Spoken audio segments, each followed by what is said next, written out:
नमस्कार साथियों, UG net की एमसीक्यू सीरीज में आपका स्वागत है। हम अपनी हिंदी कविता जो हिंदी साहित्य की जो एमसीक्यू सीरीज चल रही है हम उसको आगे बढ़ाते हैं। और आज के सेशन का हमारा पहला प्रश्न है, आज मैं अकेला हूँ, अकेला रहा नहीं जाता, जीवन मिला है यह, रतन मिला है यह। उपरोक्त काव्य पंक्तियाँ हैं वो किस कवि की हैं? तो बड़ी ही महत्वपूर्ण पंक्तियाँ हैं कि आज मैं अकेला हूँ, अकेले रहा नहीं जाता, जीवन मिला है यह, रतन मिला है यह। उपरोक्त जो काव्य पंक्तियाँ हैं वो किस कवि की? हमारे पास ऑप्शंस हैं त्रिलोचन, केदारनाथ, नागार्जुन और रघुवीर साय।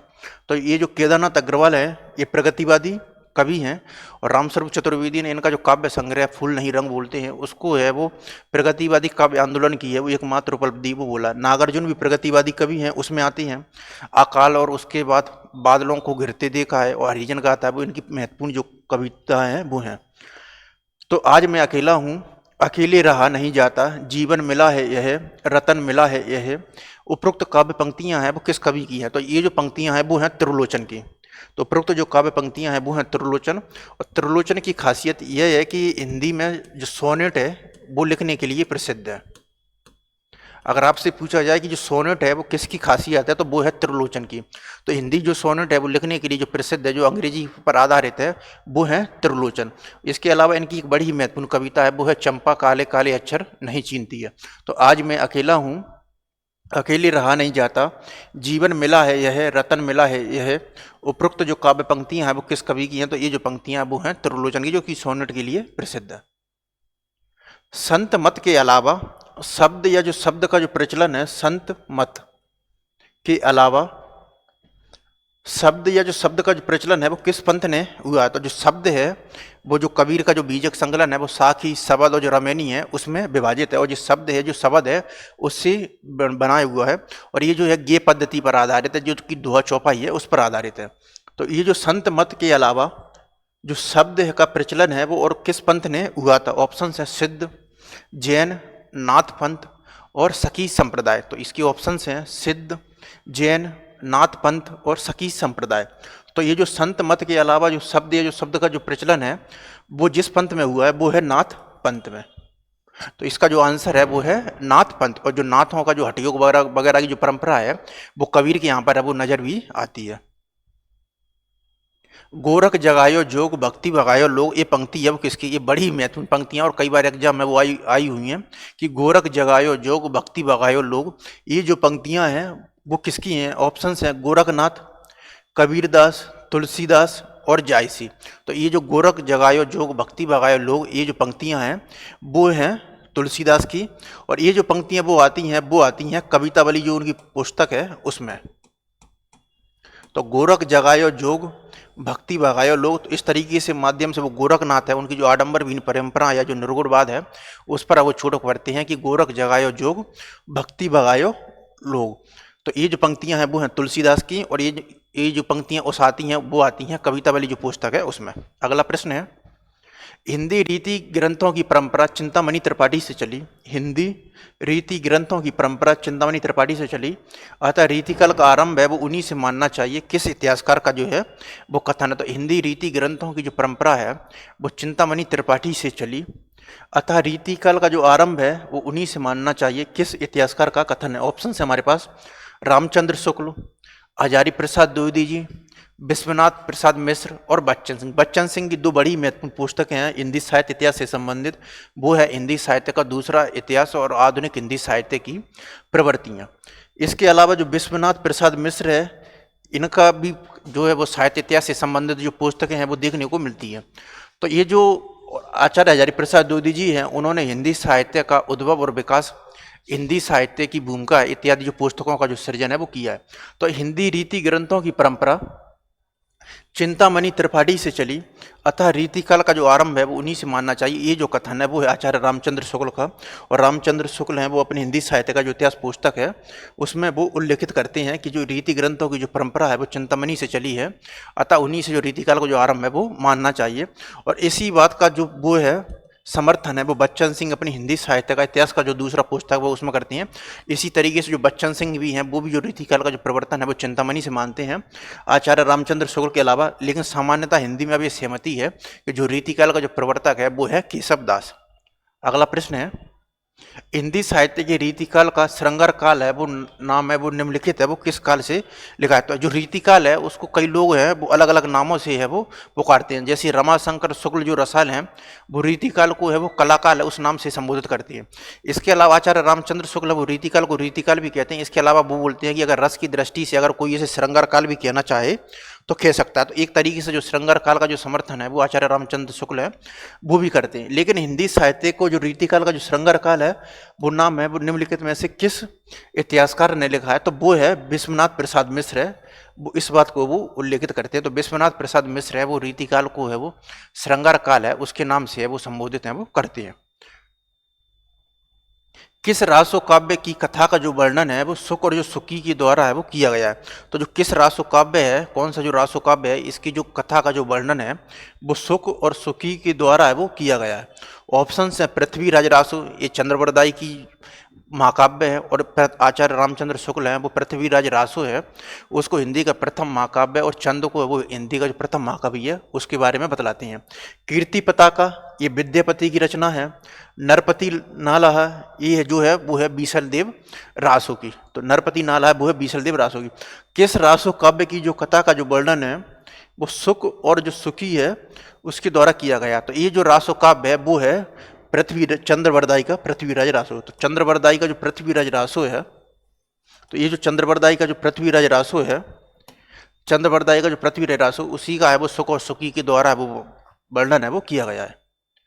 कहाँ करो बैकुंठ जाई जहाँ नहीं नंद जहाँ ना जसोदा नहीं जहाँ गोपी ग्वालता गाय। उपरोक्त जो काव्य पंक्तियां हैं वो किसकी हैं? तो कहाँ करो बैकुंठ जाई, कहाँ करो बैकुंठ जाई जहाँ नहीं नंद जहाँ ना जसोदा नहीं जहाँ गोपी गोपाल। ते उपरोक्त काव्य पंक्तियां किसकी हैं? ऑप्शंस हैं सुंदरदास, सूरदास, परमानंद दास, नंददास और रसखान। तो जो सूरदास हैं इनको है विट्ठलनाथ ने है वो पुष्टि मार्ग का जो जहाज का कवि है उसके रूप में उल्लेखित है वो किया है। नंददास हैं ये जो अष्टछाप के जो कवि हैं उसमें जो सबसे छोटे हैं वो नंददास ही हैं। और नंददास की दो बड़ी महत्वपूर्ण रचनाएं हैं वो है एक तो है रसमंजरी और रास पंचादाई। रसखान है, और जो आचार्य रामचंद्र शुक्ल हैं वो रसखान के बारे में उल्लेखित करते हैं कि जो कृष्ण काव्य परंपरा है उनके जो कवि हैं उन्होंने है वो गीति काव्य है उसी का है आश्रय लिया है। लेकिन जो रसखान है वो इसके विपरीत है, वो कवित्व और सवैयों के माध्यम से जो अपनी काव्य की जो अनुभूतियां हैं उसको है वो व्यक्त करते हैं। और रसखान की जो प्रेम वाटिका है वो बड़ी ही महत्वपूर्ण रचना है। तो कहाँ करो बैकुंठ जाई जहाँ नहीं नंद जहाँ ना जसोदा नहीं जहाँ गोपी ग्वालता गाय। उपरोक्त काव्य पंक्तियां हैं वो किसकी हैं? तो ये जो काव्य पंक्तियां वो हैं परमानंद दास की। तो इसका जो आंसर है वो परमानंद दास है वो सही है। अगला प्रश्न है, निम्नलिखित में से जो ज्ञानदीप का जो रचनाकार है वो कौन है? तो जो ज्ञानदीप है ये जो सूफी जो प्रेमाख्यान काव्य धारा है उसकी एक रचना है। तो जो सूफी जो प्रेमाख्यान काव्य धारा है उसी की ये रचना है ज्ञानदीप। और ये जो ज्ञानदीप है आचार्य रामचंद्र शुक्ल है वो सूफी जो काव्य धारा है जो प्रेमाख्यान काव्य धारा है उसका जो आरंभ है वो कुतुबन है वहाँ से है वो मानते हैं। तो निम्नलिखित में से जो ज्ञानदीप का जो रचनाकार है वो कौन है? तो उस्मान की जो रचना है वो सूफी प्रेमाख्यान काव्य में वो है उस्मान का है वो है चित्रावली। कासिम शाह की जो रचना है वो है हंस जवाहिर। नूर मोहम्मद की दो रचनाएं हैं वो है इंदिरावती और अनुराग वांसरी। तो उस्मान की है चित्रावली, कासिम शाह की हंस जवाहिर, नूर मोहम्मद की है इंदिरावती और अनुराग बांसरी, और ज्ञानदीप का जो रचनाकार है वो है शेख नबी। तो जो ज्ञानदीप रचना जो लिखी है वो है शेख नबी ने। और जो सूफी जो प्रेमाख्यान काव्य धारा है उसकी जो काव्य भाषा रही है वो रही है अवधी। अगर आपसे पूछा जाए कि सूफी प्रेमाख्यान काव्य धारा की जो काव्य भाषा वो क्या रही है तो वो रही है अवधी। अगला प्रश्न है, कमल दल नैनन की उन्मानी बिसरत नहीं सखी तो मो मन ते मंद मंद मुस्का। उपरोक्त जो काव्य पंक्तियां हैं उसके जो रचनाकार हैं वो कौन है? तो कमल दल नैनन की उन्मानी, कमल दल नैनन की उन्मानी बिसरत नाही सकी मो मन ते मंद मंद मुस्का। उपरोक्त जो काव्य पंक्तियां हैं वो किसकी हैं? नंददास, मीराबाई, रहीम और रस खान। तो जो कमल दल नैनन की उन्मानी बिसरत नहीं सकी मो मन ते मंद मंद मुस्का, ये जो काव्य पंक्तियां हैं वो है रहीम, या इन्हीं को हम बोलते हैं अब्दुल रहीम खान खाना। अब्दुल रहीम खान खाना की बड़ी महत्वपूर्ण पुस्तक है, वो है बरवे नायका भेद, जो कि जो अवधी भाषा है उसमें वो रचित है। इसके अलावा जो अब्दुल रहमान है, इनकी खासियत ये है कि इन्होंने ब्रज अवधी और जो खड़ी बोली है उसमें अपनी है वो रचनाएं वो की है। तो इनकी जो बरवे नायका भेद और जो मद नाटक जो रचना है वो काफ़ी है वो महत्वपूर्ण है रहीम की। तो इनकी जो पंक्तियां हैं वो हैं रहीम की। हिंदू हृदय और मुसलमान हृदय आमने सामने करके अजनबीपन मिटाने वालों में इन्हीं का नाम लेना पड़ेगा। रामचंद्र शुक्ल का उक्त कथन है वो किस कवि की है? वो संबंध में है। बड़ा ही महत्वपूर्ण कथन है ये। हिंदू हृदय और मुसलमान हृदय आमने सामने करके अजनबीपन मिटाने वालों में इन्हीं का है वो नाम लेना पड़ेगा। तो हिंदू हृदय और मुसलमान हृदय आमने सामने करके अजनबीपन मिटाने वालों में इन्हीं का नाम लेना पड़ेगा। ये जो कथन वो आचार्य रामचंद्र शुक्ल ने है वो है मलिक मोहम्मद जायसी है, उनके बारे में कहा कि हिंदू हृदय और जो मुसलमान हृदय आमने सामने में करके जो अजनबीपन मिटाने में जो काम किया है वो किया है मलिक मोहम्मद जायसी ने। और मलिक मोहम्मद जायसी का जो पद्मावत है वो ठेठ अवधि में रचित एक प्रमुख जो महाकाव्य है वो है। और आचार्य रामचंद्र शुक्ल है वो बोलते हैं कि जो पद्मावत का जो गान है या जो पाठ है ना वो इसलिए भी महत्वपूर्ण है क्योंकि आगे चल के जो रामचरितमानस है उसकी भी जो भाषा है वो अवधी है। हालांकि जो रामचरितमानस है वो संस्कृत निष्ठ जो अवधी है उसमें रचित है, तो भाई जो जायसी का जो पद्मावत है वो ठेठ अवधी में। इसके अलावा जायसी की जो अखरावट, आखिरी कलाम और कहानावत है वो भी इनकी बड़ी महत्वपूर्ण रचनाएं हैं। भिखारीदास ने काव्य निर्णय में किसका विवेचन किया? तो जो भिखारीदास हैं वो रीतिकाल के जो प्रथम जो व्यवस्थित आचार्य है उनकी संज्ञा है वो भिखारीदास को दी जाती है। तो भिखारीदास है वो रीतिकाल के जो प्रथम व्यवस्थित काव्य है वो आचार्य हैं। और भिखारीदास ने दो काव्य ग्रंथ हैं उनका सृजन किया वो जो कि बड़ी महत्वपूर्ण है, वो है श्रृंगार निर्णय और काव्य निर्णय। तो उनमें से एक ग्रंथ है काव्य निर्णय में किसका विवेचन किया है?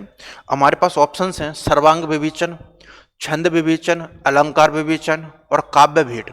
तो जो भिखारीदास हैं उन्होंने जो काव्य निर्णय है उसमें जो विवेचन किया है वो किया है सर्वांग विवेचन का। तो भिखारीदास की दो पुस्तकें श्रृंगार निर्णय और काव्य निर्णय, उसमें से उन्होंने श्रृंगार निर्णय है उसमें काव्य निर्णय है उसमें है वो सर्वांग विवेचन है वो किया गया है। रामचंद्र शुक्ल ने बिहारी की भाषा है उसके बारे में वो क्या है? तो रामचंद्र शुक्ल ने है वो अपने हिंदी साहित्य का जो इतिहास पुस्तक है उसमें बिहारी की जो दोहे हैं वो काफ़ी प्रशंसा की है। तो वो बोलते हैं कि जो बिहारी का जो एक जो दोहा है वो हिंदी साहित्य का अनमोल रत्न है। और बिहारी का जो काव्य है वो मुक्तकों की परंपरा में है वो चरमोत्कृष्ट स्तर पर है वो पहुँचा है। तो इस तरीके से रामचंद्र शुक्ल ने बोला है कि कल्पना की संहार शक्ति और भाषा की समाज शक्ति जिस कवि में जितना अधिक होगी वह कवि है वो मुक्तक के क्षेत्र में उतना ही प्रसिद्ध होगा। और ये दोनों की दोनों विशेषताएं वो बिहारी में नजर आती हैं, कल्पना की समाहार शक्ति और भाषा की समाज शक्ति। तो बिहारी की भाषा के बारे में रामचंद्र शुक्ल ने क्या लिखा है? बिहारी की भाषा चलती है, बिहारी की भाषा साहित्यिक है। ये दोनों ऑप्शंस तो गलत हैं। बिहारी की भाषा में शब्द वैचित्र्य बहुत कम है, ये ऑप्शन भी गलत है। उनकी भाषा में जो शब्द वैचित्र्य है या जो सूक्तियों में जो शब्द वैचित्र्य है वो काफ़ी अत्यधिक मात्रा में देखने को मिलता है। ये ऑप्शन से बिल्कुल सही है कि बिहारी की जो भाषा है वो चलती होने पर भी साहित्यिक है। तो जो बिहारी की जो भाषा है वो चलती होने पर भी साहित्यिक है, ये ऑप्शन से बिल्कुल सही है। आगम बे आ पुराने पंडित मान बहंती पक श्रीफल अलिया जिमी बाहिरंती भिमंती, ये काव्य पंक्तियां हैं वो किसकी हैं? तो ये जो काव्य पंक्तियां हैं आगम बे आ पुराने पंडित मान बहंती पक श्रीफल अलिया जिम बहरे भ्रमंती, ये काव्य पंक्तियां वो किसकी? ऑप्शन हैं सरप्पा, कन्हप्पा, डोमिपा और कोकुरपा। तो जो सरप्पा है वो हिंदी के जो प्रथम कवि हैं वो माने जाते हैं और सरप्पा है वो सिद्ध जो कवि हैं उसमें शामिल हैं। और इनको जो सहज कवि है उसके नाम से भी संबोधित किया जाता है। और दोहा कोश और चर्या गीत कोश है वो इनकी रचना है सरप्पा की। तो आगम बे या पुराने पंडित मान बहंती पक श्रीफल अलिया जिम्मे बहंती, ये जो काव्य पंक्तियां हैं वो है कन्हप्पा की। कन्हप्पा के बारे में एक खासियत ये है कि जो कन्हप्पा है वो सिद्धों में वो सर्वश्रेष्ठ कवि हैं। इसके अलावा राहुल सांकृत्यायन की जो हिंदी काव्य धारा जो पुस्तक है उसमें वो बोलते हैं राहुल सांकृत्यायन कि जो राहुल कन्हप्पा है वो पांडित्य और कवित्व है उसमें है वो बेजोड़ती है। तो कन्हप्पा है वो सिद्धों में सर्वश्रेष्ठ स्थान रखते हैं। और इसके अलावा जो कन्हप्पा है वो पांडित्य और कवित्व में बेजोड़ है। तो तो ये जो पंक्तियां वो हैं कन्हप्पा की। द्वैतवाद के जो प्रणेता हैं वो कौन है? तो द्वैतवाद के जो प्रणेता है उनकी चर्चा हमको करनी है। माधवाचार्य हैं वो द्वैतवाद के प्रणेता हैं, ये ऑप्शन है बिल्कुल सही है।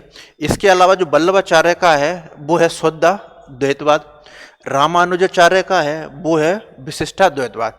तो मध्वाचार्य का है द्वैतवाद, वल्लभाचार्य का है शुद्ध द्वैतवाद और रामानुजाचार्य का जो संप्रदाय है वो है विशिष्टा द्वैतवाद। इनमें से किस कवि ने जो प्रबंधात्मक वीर काव्य की भी है वो रचना की है? तो हमको देखना है कि इनमें से जो किस कवि ने है वो प्रबंधात्मक जो वीर काव्य है उसकी रचना की है। ऑप्शन है ग्वाल कवि, राम सायदाय, पद्माकर भट्ट और सम्मन। तो इनमें से जिस कवि ने जो प्रबंधात्मक वीर काव्य की जो रचना की है, प्रबंधात्मक वीर काव्य, ये देखने वाली बात है। तो जो प्रबंधात्मक जो वीर काव्य की रचना की है वो है पद्माकर भट्ट ने। इनका हिम्मत बहादुर, बिरुदावली या पद्माकर का इनका एक बड़ा ही महत्वपूर्ण ग्रंथ है वो है जगत विनोद। तो पद्माकर की जो ख्याति है वो हिंदी साहित्य में वो है जगत विनोद के लिए। लेकिन इसके अलावा इन्होंने जो प्रबंध काव्य वो भी लिखे हैं, उसमें हिम्मत बहादुर, बिरुदावली, जहांगीर जस चंद्र का इत्यादि जो प्रबंधात्मक जो वीर काव्य है वो महत्वपूर्ण है। तो इस तरीके से जो प्रबंधात्मक वीर काव्य हैं वो लिखे हैं पद्माकर भट्ट ने। हिम्मत बहादुर, बिरुदावली, जहांगीर जस चंद्र का इत्यादि इनके प्रबंधात्मक वीर काव्य है। इनमें से किस कवि ने है वो सतसई है की रचना है नहीं की? जो सतसई की जो परंपरा है वो हिंदी में जो हाल की जो गाथा सप्तसई जो है उसी परंपरा है, उससे ये आती है। तो इनमें से किस कवि ने सतसई की जो रचना है वो नहीं की है? रसनिधि, वृंद, भूपति और बैनी प्रवीण। तो इनमें से जिस कवि ने सतसई की रचना नहीं की है तो रसनिधि का ने तो है, तो वो उन्होंने तो सतसई की जो रचना वो की है, वृंद ने भी की है, भूपति ने भी किया। इसके अलावा जो बैनी प्रवीण है इन्होंने है वो सतसई की जो रचना है वो नहीं की है। बैनी प्रवीण की एक बड़ी ही महत्वपूर्ण रचना है वो है नवरस तरंग। अगर आपसे पूछा जाए कि बैनी प्रवीण की कौन सी रचना है या नवरस तरंग के रचनाकार हैं वो कौन है, तो वो है बैनी प्रवीण। इसके अलावा इन्होंने जो सतसई की जो है रचना है वो नहीं की है। भ्रमर दूत के जो रचनाकार हैं वो कौन है? तो जो भ्रमर गीत परंपरा है उसकी जो शुरुआत है वो सूरदास करती हैं, फिर आगे चलकर है वो समय समय पर जो भ्रमर गीत जो प्रसंग है उसकी जो रचनाकार हैं वो अन्य कवियाँ वो करते हैं। फिर चाहे वो उसमें नंददास हैं वो भ्रमर गीत की जो रचना है वो करते हैं रसमंजरी में। इसके अलावा जगन्नाथ दास रत्नाकर जो उद्धव शतक है वो भी भ्रमर गीत है उससे संबंधित है। तो ये जो भ्रमर दूत के जो रचनाकार हैं वो हैं सत्यनारायण कविरत्न। तो जो भ्रमर द्यूत जो लिखा है वो लिखा है सत्यनारायण कविरत्न। तो इस तरीके से जो भ्रमर द्यूत के जो रचनाकार हैं वो हैं सत्यनारायण कविरत्न। काम मंगल से मंडित श्रेय, सर्ग इच्छा का है परिणाम, तिरस्कृत कर उसको भूल बनाते हो तुम असफल भवदाम। उपरोक्त जो काव्य पंक्तियां हैं वो कामायनी की हैं, वो किस सर्ग से है? तो काम मंगल से मंडित श्रेय, सर्ग इच्छा का है परिणाम, तिरस्कृत कर उसको तुम भूल बनाते हो असफल भवदाम। उपरोक्त काव्य पंक्तियां हैं वो कामायनी के किस सर्ग से हैं? तो ये जो कामायनी की जो पंक्तियां हैं वो हैं श्रद्धा सर्ग से। तो काम मंगल से मंडित श्रेय, सर्ग इच्छा का परिणाम, तिरस्कृत तुम उसको भूलकर बनाते हो असफल भवदाम। ये जो पंक्तियां हैं वो है जयशंकर प्रसाद के जो प्रमुख महत्वपूर्ण महाकाव्य है कामायनी के श्रद्धा सर्ग से। इसके अलावा जो कामायनी में जो सर्गों की जो संख्या है वो है 15 सर्ग। इसकी जो शुरुआत होती है वो होती है चिंता सर्ग से और इसके जो अंत होता है वो है आनंद सर्ग से। तो इसका जो शुरुआत है वो है चिंता से और इसका जो अंत होता है वो होता है आनंद से। इसके अलावा इसका जो दर्शन है वो शैव दर्शन या जो प्रतिविज्ञा दर्शन या आनंदवाद जो दर्शन है उस नाम से है वो संबोधित है वो किया जाता है। इसमें जो महत्वपूर्ण पात्र हैं इसमें एक तो है श्रद्धा, मनु और ईड़ा। चौपाई छंद है उसका जो पूर्व रूप है वो क्या कहलाता? तो ये बड़ा ही महत्वपूर्ण प्रश्न है कि जो चौपाई छंद है उसका जो पूर्ण रूप है वो क्या है? ऑप्शन है पदरिया, पद्य, झटका, अरिल और चौपाई। तो ये जो चौपाई छंद है इसका जो पूर्व रूप है वो पदरिया है, ये तो नहीं है, पद्य झटका भी नहीं है। तो ये जो अरिल है ये चौपाई छंद का है वो पूर्व रूप है। तो इस तरीके से जो चौपाई छंद का जो पूर्व रूप है वो कहलाता है अरिल। डिंगल कवियों की वीर गाथाएं, निर्गुण संतों की बानियां, कृष्ण भक्त या रागानुगा भक्ति के मार्ग के साधकों के पद, राम भक्त या वैदी भक्ति मार्ग के उपासकों की कविताएं, सूफी साधना से पुष्ट मुसलमान कवियों के तथा ऐतिहासिक हिंदू कवियों के रोमांस और रीति काव्य, ये छहों धाराएं अपभ्रंश कविता का स्वाभाविक विकास है। तो जाहिर सी बात है, अगर जब भी आए कि हिंदी साहित्य का जो स्वाभाविक विकास है वो तो स्वाभाविक विकास है, वो जुड़ता है आचार्य हजारी प्रसाद द्विवेदी जी से। इसलिए वो बोलते हैं कि जो भक्ति काल है वो हिंदी साहित्य काव्य धारा या भारतीय चिंता का वो स्वाभाविक है, वो विकास है। तो ये जो कहीं ना कहीं जो उन्होंने बोला है वो है हजारी प्रसाद द्विवेदी जी ने। और इनकी जो पुस्तक है आदिकाल है, उसमें उन्होंने इस बात को है वो उल्लेखित है वो किया है। इनकी बड़ी महत्वपूर्ण पुस्तक आचार्य हजारी प्रसाद द्विवेदी जी की आदिकाल पर, उस पुस्तक का नाम है वो है आदिकाल। इसके अलावा राहुल सांकृत्यायन ने सिद्धों पर जो काम किया है, उस पुस्तक का नाम है वो हिंदी काव्य धारा। तो डिंगल कवियों की वीर गाथाएं, निर्गुणिया संतों की बानियां, कृष्ण भक्त या रागानुगा भक्ति मार्ग के साधकों के पद, राम भक्त या वैदी भक्ति मार्ग के उपासकों की कविताएं, सूफी साधना से पुष्ट मुसलमान कवियों के तथा ऐतिहासिक हिंदू कवियों के रोमांस और रीति काव्य से छयों धाराएं अपभ्रंश कविता का स्वाभाविक विकास है। ये जो कथन है वो है आचार्य हजारी प्रसाद द्विवेदी जी का आदिकाल पुस्तक से। अगला प्रश्न है, कुंडलिनी के उद्बोध होने पर जो स्फुट होता है उसे क्या है? तो कुंडलिनी, ईड़ा, पिंगला, ये जो सब जितनी भी जो धाराएं हैं वो नाथपंथी जो परंपरा या जो हठयोग परंपरा है उसमें आती हैं। सुषुम्ना चक्र। तो कुंडलिनी के जो उद्बोध होने पर जो स्फुट होता है उसको बोलते हैं नाद। तो ये जो सभी परंपरा जो कि नाथों से वो है हठयोग है, उससे संबंधित है। और कुंडलिनी के जो उद्बोध होने पर जो स्फुट होता है उसको बोलते हैं नाद।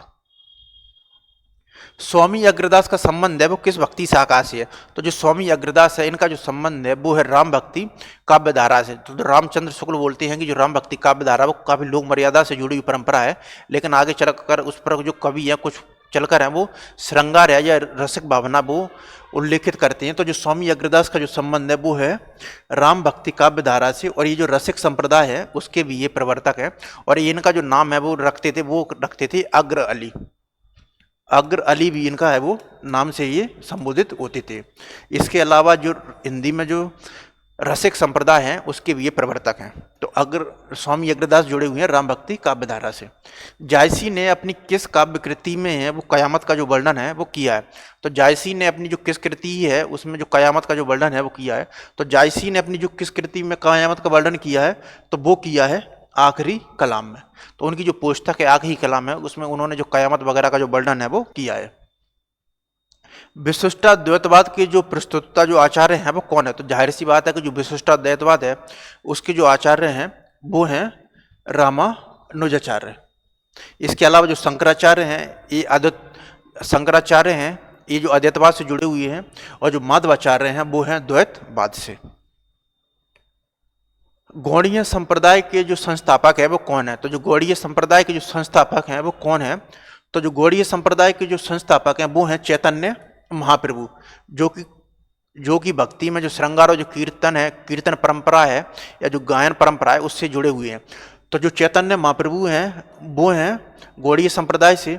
इसके अलावा जो गोस्वामी जो हरिवंश है इनका है वो है राधा वल्लभ संप्रदाय। तो गोस्वामी जो हरिवंश है इनका है वो है राधा वल्लभ संप्रदाय। और इनकी एक बड़ी ही महत्वपूर्ण पुस्तक है वो है हित 84।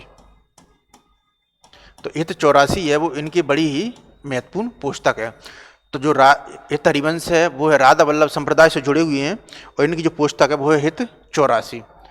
इसके अलावा जो हरिदास निरंजनी है इन्होंने जिस संप्रदाय की स्थापना की थी उसको हम बोलते हैं सखी संप्रदाय। तो जो हरिदास निरंजनी है इन्होंने है वो सखी संप्रदाय उसकी स्थापना की थी। हित 84 की जो रचयिता है वो कौन है? तो मैंने पिछले प्रश्न है उसमें भी चर्चा की थी कि जो गोस्वामी हित हरिवंश है वो राधा वल्लभ संप्रदाय के प्रणेता हैं और इनकी जो बड़ी ही महत्वपूर्ण पुस्तक है वो है हित 84। जो स्वामी हरिदास हैं ये जो है वो सखी संप्रदाय है उससे संबंधित हैं। और नंददास हैं वो रस मंजरी और जो रस पंचदाई है इनकी बड़ी ही महत्वपूर्ण पुस्तकें हैं। यह सूचित करने की आवश्यकता नहीं है कि ना तो सूर्य का अवधि पर अधिकार था न जायसी का ब्रजभाषा पर। एक कथन है किसका? बड़ा ही महत्वपूर्ण कथन है कि यह तो सूचित करने की आवश्यकता नहीं है कि ना तो सूर्य का अवधि पर अधिकार था और न जायसी का ब्रज भाषा पर ये कथन है वो किसका है? तो ये जो कथन है वो बोला है आचार्य रामचंद्र शुक्ल ने। जब वो तुलसीदास का जो काव्य विवेचन है वो करती हैं, जब तुलसीदास की भाषा है उनके बारे में उल्लेखित करती हैं, तो वो बोलते हैं कि तुलसीदास है, तुलसीदास का दोनों भाषाओं पर वो समान अधिकार है। तो इस तरीके से तुलसीदास ने जो अवधि और ब्रज भाषा है दोनों भाषाओं पर वो समान मात्रा में वो काव्य सृजन है वो किया। तो उनकी भाषा की प्रशंसा में बोलते हैं कि जो तुलसीदास हैं उन्होंने ब्रज भाषा और अवधि उन दोनों भाषाओं पर समान अधिकार था। इसके विपरीत जो सूरदास है उनको अवधि पर अधिकार ना था और ना जायसी का ब्रज भाषा पर। राम कुमार वर्मा है, इन्होंने हिंदी साहित्य इतिहास की बड़ी महत्वपूर्ण पुस्तक लिखी है, वो है हिंदी साहित्य का आलोचनात्मक इतिहास। धर्म का प्रवाह कर्म, ज्ञान और भक्ति इन तीन धाराओं में चलता है। इन तीनों धाराओं के सामंजस्य से धर्म है वो अपनी पूर्ण सजीव दशा में रहता है, किसी एक के भी अभाव से वह विकलांग रहता है। यह कथन है वो किस आलोचक का है? तो धर्म का प्रवाह कर्म, ज्ञान और भक्ति इन तीनों धाराओं में चलता है। धर्म का प्रवाह ज्ञान, कर्म, ज्ञान और भक्ति इन तीनों धाराओं में चलता है। इन तीनों के सामंजस्य से धर्म अपनी सजीव दशा में रहता है, किसी एक के भी अभाव से वह विकलांग रहता है।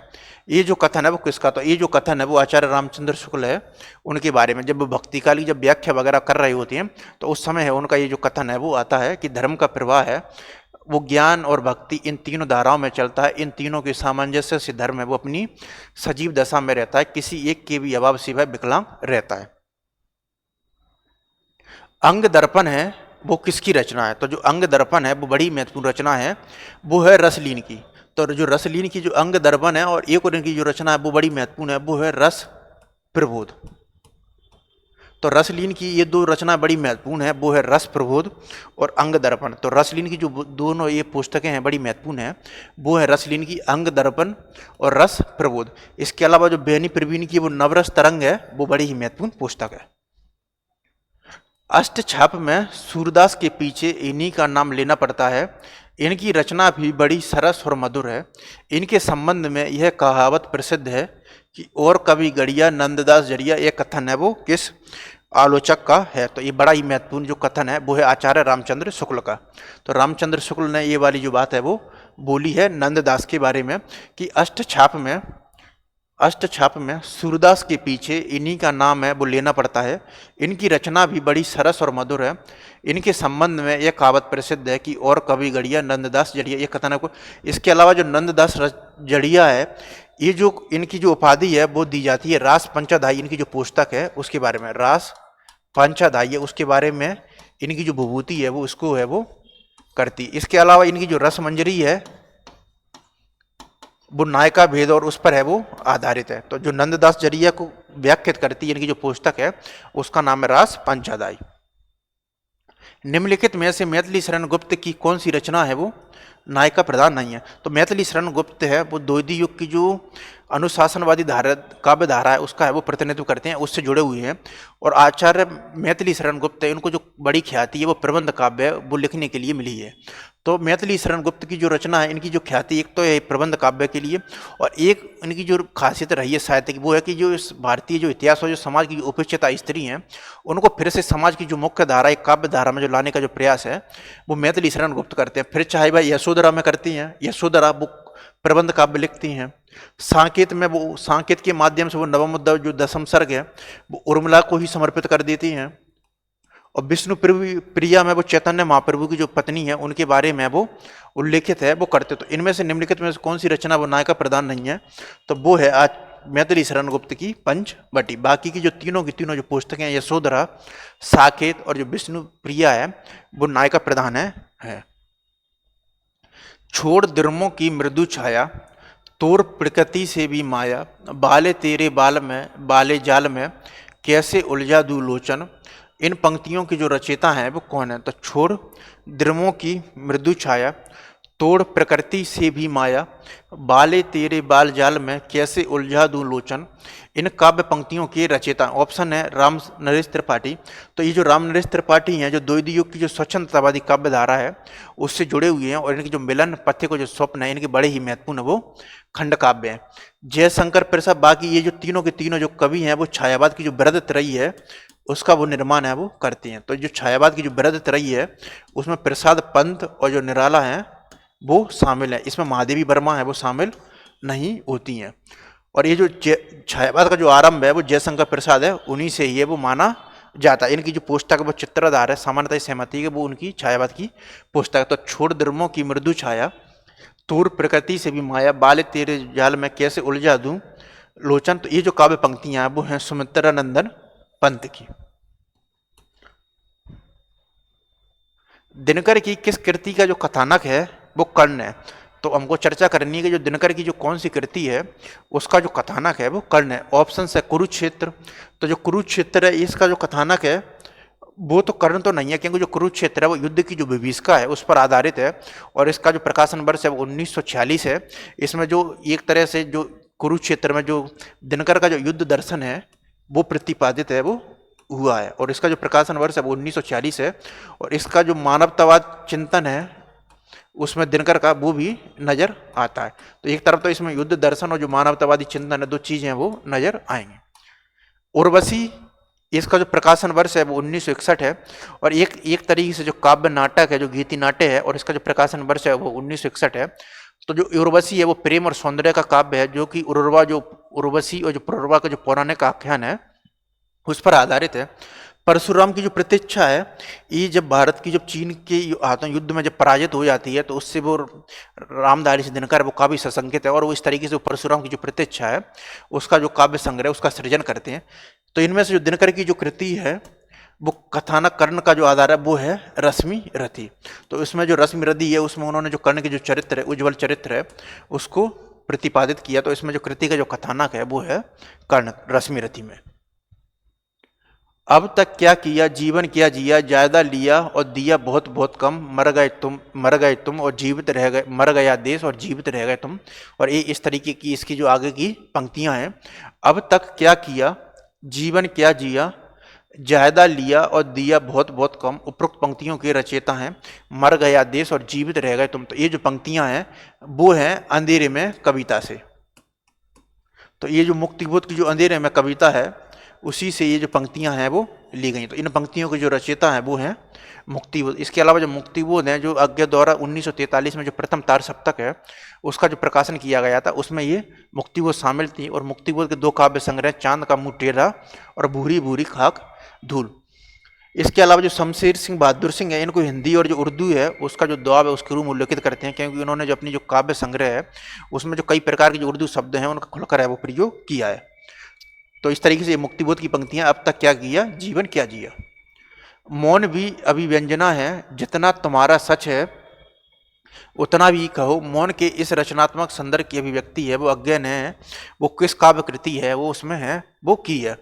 तो मौन भी अभिव्यंजना है, जितना तुम्हारा सच है उतना ही कहो। मौन के इस रचनात्मक अभिव्यक्ति की अभिव्यक्ति अज्ञान ने अपनी किस काव्य कृति से की है। तो ऑप्शंस हैं इंद्रधनुष, रौंदे हुए ये, पहले मैं सन्नाटा बुनता हूँ, आंगन के पार द्वार और हरी घास पर छन भर। ये जो चारों के चारों जो काव्य संग्रह हैं वो सच्चिदानंद नीरानंद बादशाह आज्ञा की हैं।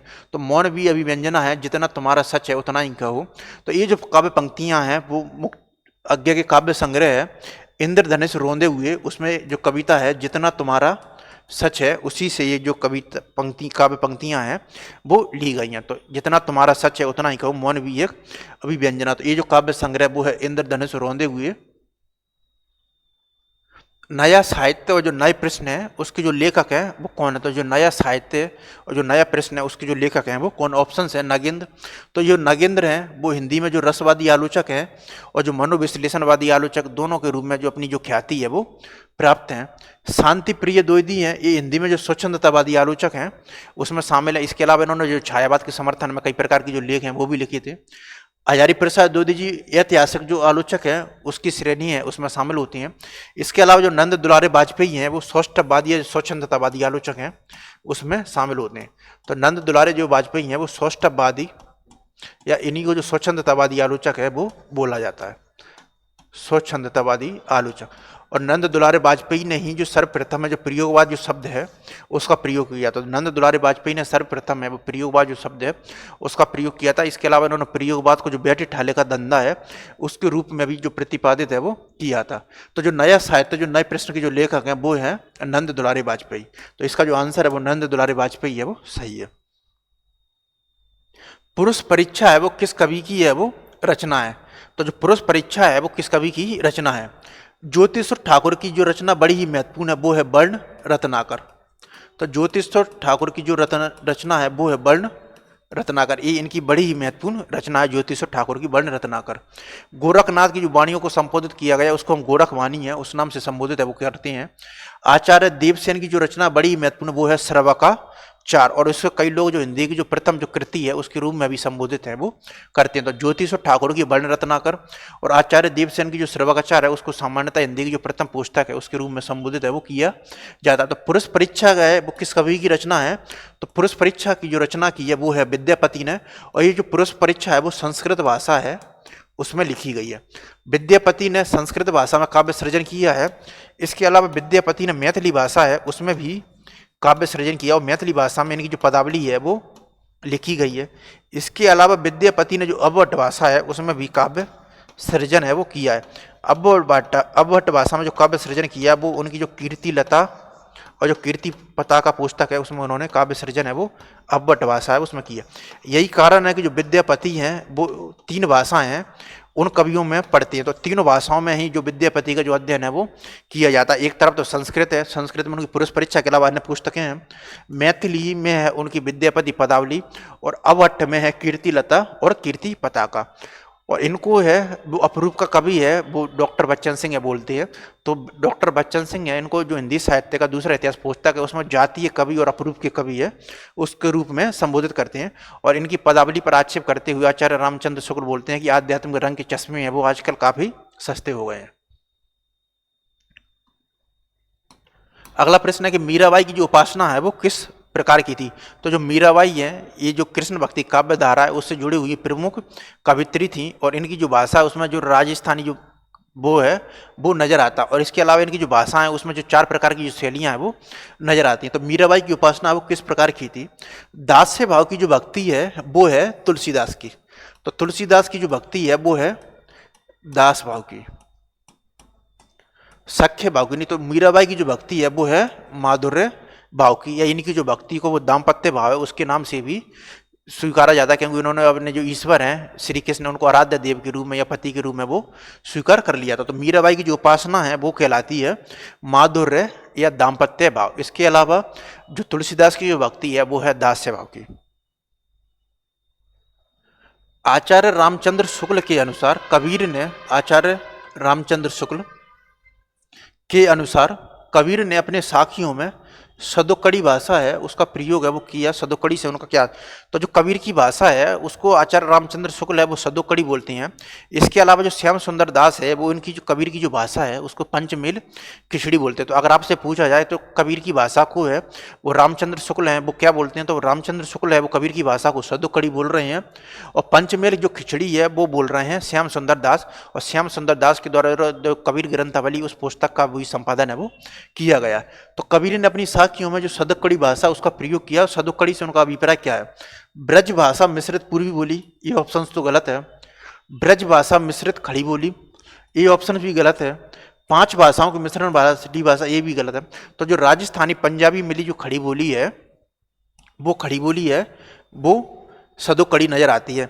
ये कारण है कि जो संत कवि हैं उनकी जो भाषा है वो सदोकड़ी है, या कई लोग पंचमेल खिचड़ी है। उनकी जो भाषाओं में कई प्रकार का जो प्रभाव वो नजर आता है। उसका कारण है कि जो संत कवि है वो एक जगह नहीं रहते थे, तो जो वो कई तरह का जो भ्रमण और देशाटन वगैरह किया करते थे। और यही कारण कि जो विभिन्न प्रकार की जो बोलियों वगैरह का जो प्रयोग है वो संत काव्य है उसमें नजर आता। और उसी को उन्होंने पंचमेल खिचड़ी है सदोकड़ी भाषा वो बोला है। और इस सदोकड़ी भाषा का मतलब है राजस्थानी पंजाबी मिली खड़ी बोली। तो कबीर की भाषा है वो है सदोकड़ी और इसका जो अर्थ है वो है राजस्थानी पंजाबी खड़ी बोली। मैथिली शरण गुप्त की प्रतिभा का सर्वाधिक विकास है वो किस साहित्य के रूप में दिखाई देता है। तो जो ये उल्लेखनीय है कि जो मैथिली शरण गुप्त है, उन्होंने काफ़ी मात्रा में जो खंड काव्य हैं वो लिखे हैं। खंड काव्य और प्रबंध जो संरचना है उसका सृजन है वो किया है। भारत भारती है वो एक प्रबंध के रूप में है, फिर चाहे वो उनका जो साकेत है वो भी एक प्रबंध के रूप में है, विष्णुप्रिया, यशोधरा वो भी है, वो पंचवटी, साकेत, किसान, ये सभी की जो रचना है वो प्रबंध के रूप में है। तो मैथिली शरण गुप्त की जो प्रतिभा का विकास है वो सर्वप्रथम है वो किस साहित्य रूप में देखने को मिलता है, तो वो देखने को मिलता है प्रबंध कार्य के रूप में। और यही मैथिली शरण गुप्त की है वो प्रमुख खासियत है कि इनकी जो ख्याति है वो हिंदी में है वो प्रबंध कार्य के रूप में है वो बड़ी ही महत्वपूर्ण हो जाती है। डैश डैश रचना ना तो दर्शन है और ना किसी ज्ञानी के प्रोर मस्तक का चमत्कार, यह तो अनंत एक साधारण मनुष्य का शंकाकुल हृदय ही है जो मस्तिष्क के स्तर पर चढ़कर बोल रहा है। रामधारी सिंह दिनकर द्वारा ये कथन है वो किस काव्य के संबंध में है वो बोला, ये बड़ा ही महत्वपूर्ण कथन है। और ये जो पुस्तक के बारे में बोला गया उसकी जो भूमिका है उसमें रामधारी सिंह दिनकर ने वो उल्लेखित किया है कि रचना ना तो दर्शन है और ना किसी ज्ञानी के प्रोर मस्तिष्क का चमत्कार, ये तो अंततः एक साधारण मनुष्य का शंकाकुल हृदय ही है जो मस्तिष्क के स्तर पर चढ़कर बोल रहा है। रामधारी सिंह दिनकर द्वारा एक कहा गया कथन है वो किस काव्य के संबंध में है, तो रश्मिरथी है एक कर्ण के जो चरित्र है उस पर लिखी गई है। उर्वशी है वो प्रेम और सौंदर्य का काव्य है जो कि उर्वशी जो पुरुरवा का जो पौराणिक आख्यान है उस पर ये आधारित है। परशुराम की प्रतीक्षा कुरुक्षेत्र, ये जो रचना की गई है वो कुरुक्षेत्र का जो भूमिका है उसमें रामधारी सिंह दिनकर है इस बात को बोलते हैं कि कुरुक्षेत्र रचना ना तो दर्शन है ना किसी, और जो कुरुक्षेत्र है इसमें एक तो दिनकर का जो युद्ध दर्शन है वो नजर आता है, दूसरा है इसमें जो मानवतावादी जो चिंतन है वो भी नजर आता है।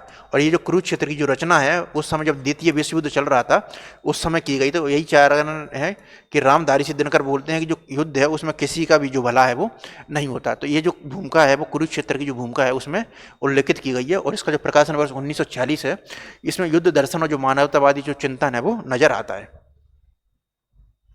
ठंडा लोहा जो कविता संग्रह की जो रचनाकार हैं वो कौन है, तो जो ठंडा लोहा जो कविता संग्रह है उसके जो रचनाकार हैं वो कौन है, धर्मवीर भारती, भारत भूषण अग्रवाल, गिरिजा कुमार माथुर। तो जो भारत भूषण अग्रवाल और गिरिजा कुमार माथुर हैं जो अज्ञा द्वारा 1943 में जब तार सप्तक का प्रकाशन किया गया था उससे जुड़े हुए हैं। इसके अलावा जो धर्मवीर भारती है ये दूसरे सप्तक है उसके कवि हैं, और दूसरा सप्तक है इसका जो प्रकाशन वर्ष है वो है 1951। तो ये जो ठंडा लोहा है कविता संग्रह इसके जो रचनाकार हैं वो है धर्मवीर भारती, और ये जो कवि हैं वो दूसरा सप्तक है उससे संबंधित है। इसके अलावा इनकी एक बड़ी ही महत्वपूर्ण रचना है वो है कनुप्रिया। तो कनुप्रिया और ठंडा लोहा इनके दो बड़े ही महत्वपूर्ण काव्य हैं। और ये जो ठंडा लोहा इसमें जो कैशोर जो अभिव्यक्तियां हैं उसकी जो अभिव्यक्ति है वो की गई है। इसके अलावा धर्मवीर भारती का एक बड़ा ही गीति नाट्य जो काव्य नाट्य की परंपरा में आता है वो अंधा युग नाटक है, वो भी काफी चर्चित है। रास पंचादाई है वो किस छंद में लिखी गई है, तो जो रास पंचादाई जो पुस्तक है उसके जो रचनाकार हैं वो है नंददास, जो कि अष्टछाप के जो सबसे छोटे कवि हैं जो कनिष्ठ कवि हैं वो उसमें शामिल हैं। तो नंददास की दो रचना बड़ी महत्वपूर्ण है वो है रास मंजरी और रास पंचादाई। और ये जो रास पंचादाई है इसी के लिए है वो नंददास को है वो जड़िया कवि है उसके रूप में संबोधित किया जाता है। तो जड़िया कवि के लिए इसलिए संबोधित किया क्योंकि रास पंचादाई उनकी पुस्तक के लिए, और जो रास पंचादाई है वो लिखी गई है रोला छंद में। तो जो नंददास की जो रास पंचादाई है वो लिखी गई है रोला में, और ये जो जड़िया कवि है उसके लिए भी ये विख्यात है। तो ये जो रास पंचादाई है वो किस छंद में लिखी गई है, तो वो है रोला छंद में। राम और सीता के विवाह के अवसर पर किस कवि ने मिथिला के स्त्रियों से जो गारे गीत है वो गवाए हैं। बड़ा ही महत्वपूर्ण और इम्पोर्टेंट प्रश्न है जो कि PYQ में वो आया हुआ है कि राम और जो सीता के जो विवाह के अवसर पर है किस कवि ने मिथिला की स्त्रियों से जो गारे गीत है वो गवाया है। ऑप्शंस हैं तुलसीदास, स्वामी अग्रदास, केशवदास और प्रानंद चौहान। तो इनमें से जो राम और जो सीता के अवसर पर है किस कवि ने मिथिला की स्त्रियों से गारे गीत गवाया है, तो वो गवाया है केशव दास ने। तो जो केशव दास की जो रामचंद्र का जो रचना है वो राम काव्य है उस पर आधारित है। तो रामचंद्र का है वो उसको आचार्य रामचंद्र शुक्ल वो फुटकर कविताओं के जो संग्रह है उसके रूप में व्याख्यात करते हैं, और वो बोलते हैं कि जो रामचंद्र का है उसमें जो प्रबंध का जो निर्वाह है वो पूरी तरीके से वो नहीं हो पाया। इसके अलावा रामचंद्र शुक्ल व केशव दास की वो एक ही प्रशंसा करते हैं रामचंद्र का में, वो है संवादों में। वो बोलते हैं कि जो केशव दास को रामचंद्र का में जो सबसे अधिक सफलता मिली है वो है संवादों में, और उनका जो अंगद रावण संवाद है वो तुलसी के संवादों से कहीं अधिक उपयुक्त है, वो जान पड़ा है। और इसके अलावा जो केशव दास से ये वो हिंदी में जो रीतिकारों का जो प्रवर्तन है वो माना जाता है। इसके अलावा जो विज्ञान गीता जहांगीर जस चंद्र का ये भी इनकी बड़ी ही महत्वपूर्ण पुस्तकें हैं। तो राम और सीता के विवाह के अवसर पर किस कवि ने मिथिला की स्त्रियों से जो गारे गीत गवाया, तो वो है केशव दास। इसके अलावा जो प्रेमानंद चौहान है, इनका जो हनुमान जो नाटक है वो काफी बड़ा ही महत्वपूर्ण है। अच्युत चरण तरंगिनी शिव सिर मालती माल हरि न बानियो सुरसरी कीजे इंदल बाल। इस दोहे के जो रचनाकार का जो नाम है वो क्या है? तो अच्युत चरण तरंगिनी, अच्युत चरण तरंगिनी शिव सिर मालती मार हरि न बानियो सुरसरी कीजे इंदब भाल। तो अच्युत चरण तरंगिनी शिव सर मालती माल हरि न बनायो सुरसरी कीजो इंदब भाल। इस दोहे की जो रचनाकार का जो नाम है वो क्या है? ऑप्शन है रहीम, रसलीन, रस खान और राम सायदास। तो इस दोहे के जो रचनाकार का जो नाम है वो है रहीम। इसके अलावा जो रहीम की ये खासियत है कि रहीम ने 3 भाषाओं में काव्य सृजन किया है, वो है अवधी, खड़ी बोली और ब्रज भाषा। तो जो ब्रज भाषा में है उन्होंने जो सूक्ति और जो नीति की जो दोहे हैं वो बोले। तो जो अच्युत चरण ये जो काव्य पंक्तियां वो हैं रहीम की। निम्नलिखित काव्य कृतियों में से जो कौन सी काव्य कृति है वो प्रबंध काव्य नहीं है? तो इनमें जो पुस्तकें जो दी गई हैं उसमें से हमको देखना कि इनमें से जो कौन सी कृति है वो प्रबंध काव्य नहीं है। ऑप्शन है चंडी चरित्र। ये चंडी चरित्र है, ये प्रबंध काव्य है और इसकी जो रचयिता है वो है गुरु गोविंद सिंह। फिर है रामचरित्र और सुजान चरित्र और सुजान हित प्रबंध। तो इनमें से जो प्रबंध काव्य नहीं है वो है सुजान हित प्रबंध, और ये जो सुजान हित प्रबंध है इसकी जो रचयिता है वो है घनानंद। घनानंद है वो हिंदी में जो रीति मुक्त काव्य धारा है उससे जुड़ी हुई है, और इनको जो ब्रज भाषा प्रवीण है या जो भाषा प्रवीण है उसके नाम से भी संबोधित है वो किया जाता है। इसके अलावा इनको जो प्रेम के जो पीर का जो कवि है उसके नाम से भी संबोधित किया जाता है। तो इनमें से जो प्रबंध काव्य नहीं है वो है सुजान चरित्र, ये जो पुस्तक वो है घनानंद की। गीति संग्रह की जो रचनाकार हैं वो कौन है?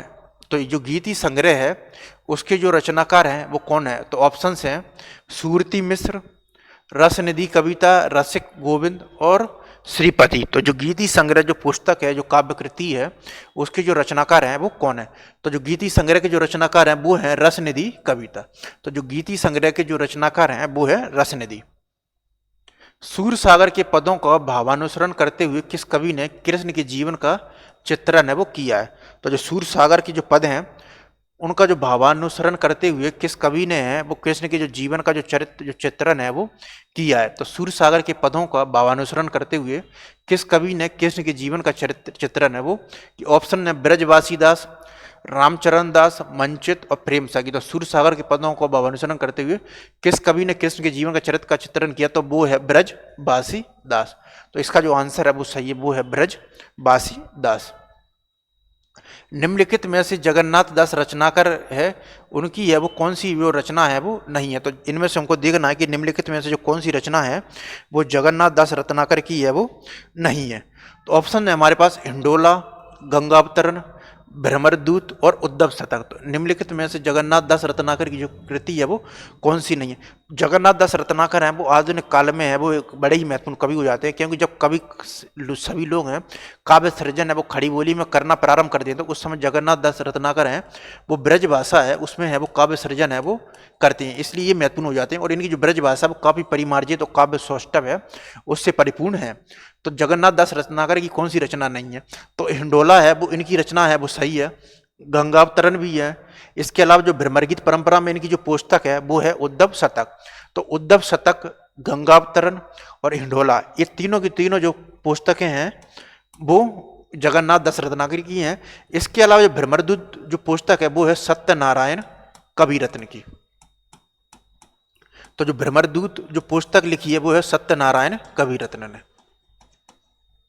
तो निम्नलिखित में से जगन्नाथ दास रत्नाकर की कौन सी रचना नहीं है? तो वो है भ्रमरदूत, क्योंकि ये सत्यनारायण जो कविरत्न है उनकी ये पुस्तक है। अगला प्रश्न है सबका निचोड़ लेकर तुम सुख से सुख जीवन में बरसो प्रभात, हिमकर्ण सा आंसू इस विश्व सदन में। उपरोक्त जो काव्य पंक्तियों की जो रचयिता हैं वो कौन है? तो हमारे सबका निचोड़ लेकर तुम सुख से सूखे जीवन में बरसो प्रभात, हिमकर्ण सा आंसू इस विश्व इस सदन में। तो जाहिर सी बात है कि इस काव्य पंक्तियों के माध्यम से हम जो कवि हैं उसको है वो पहचान सकते हैं। कैसे?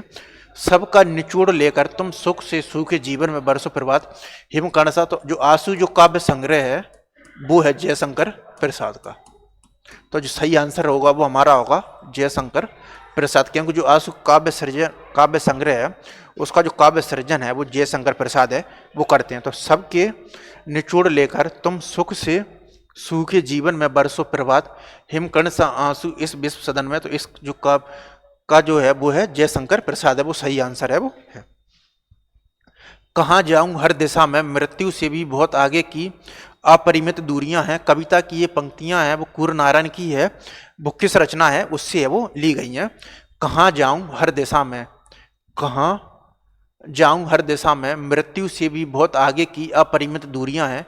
कविता की ये पंक्तियां कुंवर नारायण की किस रचना से है? तो जो कुंवर नारायण है वो हिंदी में जो तीसरा सप्तक है उसके कवि हैं। तो जो कुंवर नारायण है वो हिंदी में किस से सप्तक से जुड़े हुए हैं? वो है तीसरे सप्तक से। और जो तीसरा सप्तक है इसका जो प्रकाशन वर्ष है वो है 1959। तो कहाँ जाऊं हर दिशा में मृत्यु से भी बहुत आगे की परिमित दूरियां हैं। तो ये चक्रव्यूह जो कुंवर नारायण की जो रचना है उससे संबंधित नहीं है, अपने सामने से भी नहीं है, परिवेश और हम और तुम है उससे भी संबंधित नहीं है। ये जो काव्य पंक्तियां वो है आत्मजयी की। ये जो आत्मजयी है इसके माध्यम से उन्होंने नचिकेता जो बाज श्रवा है उन दोनों के जो आख्यान है उसको वो संबोधित किया गया। उसमें एक तरफ जो नचिकेता है वो उपनिषदकालीन चिंतन को संबोधित करता है और जो बाज श्रवा है वो है वैदिक कालीन है। तो इस तरीके से इसमें जो वैदिक और जो उपनिषद है उनकी जो चिंतन है वो जो टकराट है उसको है वो भौतिकता और जो आध्यात्म या जो ज्ञान है उसको है वो चित्रित है वो किया गया है आत्मजयी में। नचिकेता और बाज श्रवा के जो पौराणिक आख्यान है उसके माध्यम से।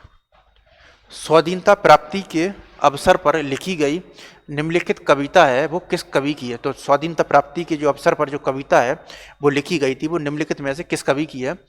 मुक्त गगन है, मुक्त पवन है, मुक्त सांस गर्वीली, लांग सात लंबी सदियों को हुई श्रृंखला ढीली, टूटी नहीं लगा अभी तक उपनिवेश का दाग, बोल तुरंगे तुझे उड़ाऊं की जगाऊं आग। तो जो स्वाधीनता प्राप्ति की जो अवसर पर है जो काव्य पंक्तियां हैं वो किस कवि के द्वारा है वो बोली गई थी? मुक्त गगन है, मुक्त पवन है, मुक्त सांस गर्वीली, लांग सात लंबी सदियों को जगाई हुई श्रृंखला ढीली, टूटी नहीं लगा अभी तक उपनिवेश का दाग, बोल तिरंगे तुझे उड़ाऊं की जगाऊंगा। ये जो काव्य पंक्तियां हैं वो है उत्तर छायावाद में जो राष्ट्रीय सांस्कृतिक जो काव्य धारा है उसका जो सृजन होता है तो वो है माखनलाल चतुर्वेदी की। तो माखनलाल चतुर्वेदी की जो काव्य संग्रह है उसमें हिम कीर्तनी, हिम तरंगनी, समर्पण, युगचरण, बैनुलोक गूंजे धरा है वो इत्यादि है वो महत्वपूर्ण। इसके अलावा जो बालकृष्ण शर्मा नवीन और जो सोनलाल द्विवेदी जी है ये भी जो राष्ट्रीय सांस्कृतिक जो काव्य धारा है उससे जुड़े हुए हैं। और जो बालकृष्ण शर्मा नवीन है वो स्वयं को जो अनिकेतन है उसके रूप में वो संबोधित हैं वो करते हैं। निम्नलिखित में से जो कौन है जो प्रपत्तवादी जो कवि हैं वो नहीं है? तो जो प्रपत्तवादी हैं उनको है वो नकेनवाद है वो भी बोला जाता है, क्योंकि जब अज्ञे द्वारा जब हिंदी में जो प्रयोग बाद है उसका जो प्रवर्तन है वो किया जाता है तो वो बोलते हैं कि जो अज्ञे के लिए जो प्रयोग है या जो प्रयोगवादी जो कवि हैं उनके लिए जो प्रयोग है वो सिर्फ साधन है। लेकिन दूसरी तरफ वो बोलते हैं प्रपत्तवादी कि हमारे लिए जो प्रयोग है वो एक तरह का जो है वो साध्य है। तो इस तरीके से जो असली प्रयोगवादी हैं वो हम हैं। इसमें जो नकेनवाद है उसके नाम से नलिन बिलोचन शर्मा वो भी है। इसके अलावा के माध्यम से केसरी कुमार और नाम है वो है नरेश। इसके अलावा जो गिरिजा कुमार माथुर है वो है जो प्रथम तार सप्तक है अज्ञे द्वारा 1943 में जिसका प्रकाशन हुआ था उससे जुड़े हुए हैं। तो ये जो प्रयोगवादी जो आंदोलन के जो विरोध है उसमें जो प्रपत्तवादी जो नकीनवाद है उसका जो प्रारंभ है वो होता है। कविता तो कवि की आत्मा का आलोक है, उसके हृदय का रस है जो बाहर की वस्तु का अवलंब लेकर फूट पड़ती है। ये जो कथन है वो किसका है? कविता तो कवि की आत्मा का आलोक है, उसके हृदय का रस है जो बाहर की वस्तु का अवलंब लेकर है वो फूट पड़ती है। तो ये जो कथन है वो किसका है? तो कविता तो कवि की आत्मा का आलोक है, उसके हृदय का रस है जो बाहर की वस्तु को अवलंब लेकर फूट पड़ती है। तो ये जो कथन है वो किसका है? ऑप्शन है जयशंकर प्रसाद, नरेश मेहता, रामधारी सिंह दिनकर, कुंवर नारायण। तो ये जो कथन है वो है रामधारी दिनकर का कि कविता तो कवि की आत्मा का आलोक है, उसके हृदय का रस है, जो बाहर की वस्तु का अवलंबन लेकर है वो फूट पड़ती। तो ये जो कथन है वो है रामधारी दिनकर का। शिव सिंह सरोज है, उसका जो प्रकाशन है वो कब है? तो जो शिव सिंह सरोज है, जो कि शिव सिंह सेंगर द्वारा रचित साहित्य इतिहास, हिंदी साहित्य इतिहास का ग्रंथ है, इसके जो लेखक हैं वो है शिव सिंह सरोज, शिव सिंह सेंगर। ये जो शिव सिंह सेंगर है, इन्होंने हिंदी साहित्य इतिहास का एक बड़ा ही महत्वपूर्ण ग्रंथ लिखा था, वो है शिव सिंह सरोज, जो कि हिंदी साहित्य इतिहास के जो प्रथम जो हिंदी साहित्य इतिहास के ग्रंथ है उसमें शामिल है। और जो शिव सिंह सरोज है, उसका जो प्रकाशन है वो है 1883। तो इस तरीके से हमने अपनी जो हिंदी और कविता है उसको हम आगे बढ़ाएंगे अगली कक्षाओं में। आज के लिए धन्यवाद।